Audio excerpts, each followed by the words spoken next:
Hello investors. शायद आपको याद ही होगा कि हाल ही में G20 की सक्सेस के चलते Nifty 50 touch its all time high by touching the 20,000 mark. अब while this was an exciting news, हमारे लिए एक सोचने वाली बात यह है कि आखिर स्टॉक मार्केट को इफेक्ट करने वाले कौन से फैक्टर्स होते हैं।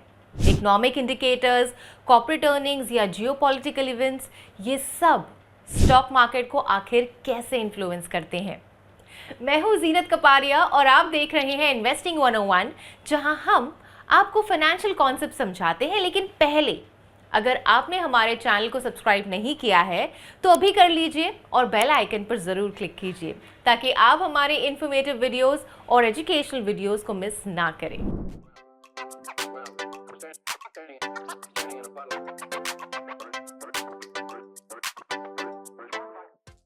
What is stock market? पहले थोड़ा सा स्टॉक मार्केट के बारे में समझते हैं।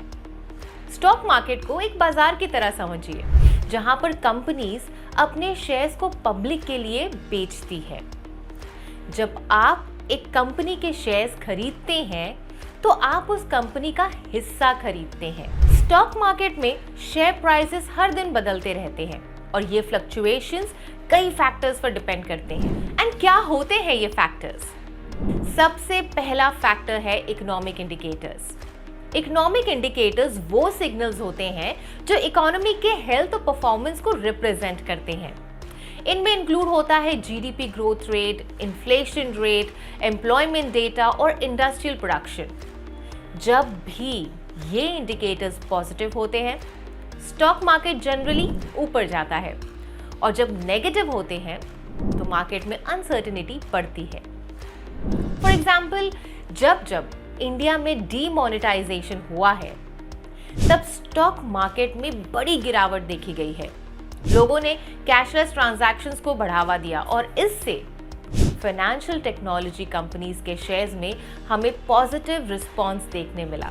एग्जाम्पल नंबर 2, जब जीडीपी ग्रोथ रेट बढ़ रही होती है और अनएम्प्लॉयमेंट कम हो रही होती है तो इन्वेस्टर्स का कॉन्फिडेंस बूस्ट होता है और स्टॉक प्राइसेस भी बढ़ते हैं। लेकिन अगर इन्फ्लेशन रेट तेजी से बढ़ रहा है तो मार्केट में वोलेटिलिटी बढ़ सकती है।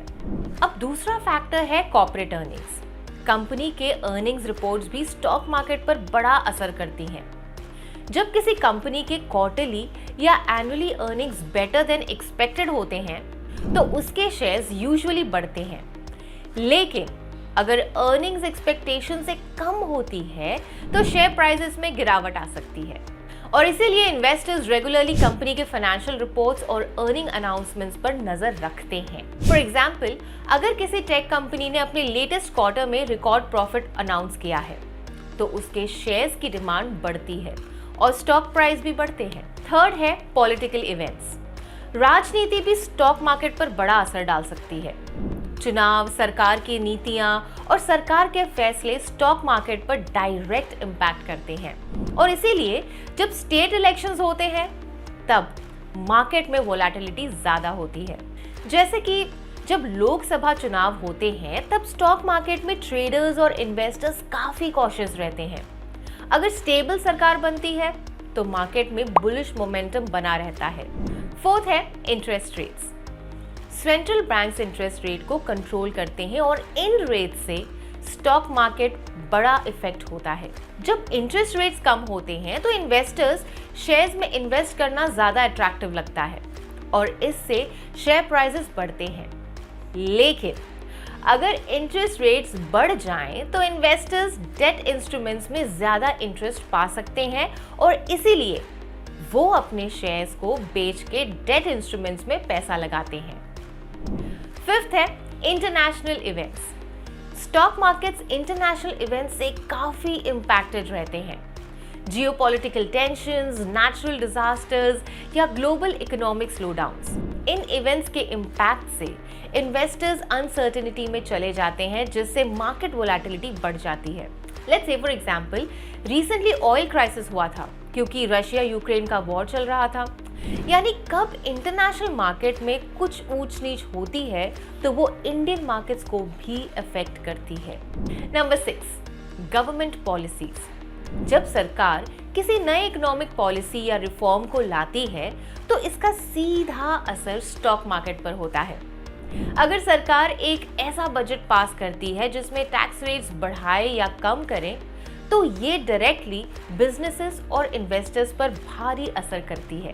लेट्स से फॉर एग्जांपल, अगर सरकार एक टैक्स कट अनाउंस करती है तो बिजनेसेस को ज्यादा पैसा बचाने का मौका मिलता है। इससे उनका प्रॉफिट बढ़ सकता है और इसका अक्सर उनके शेयर्स पर असर होता है।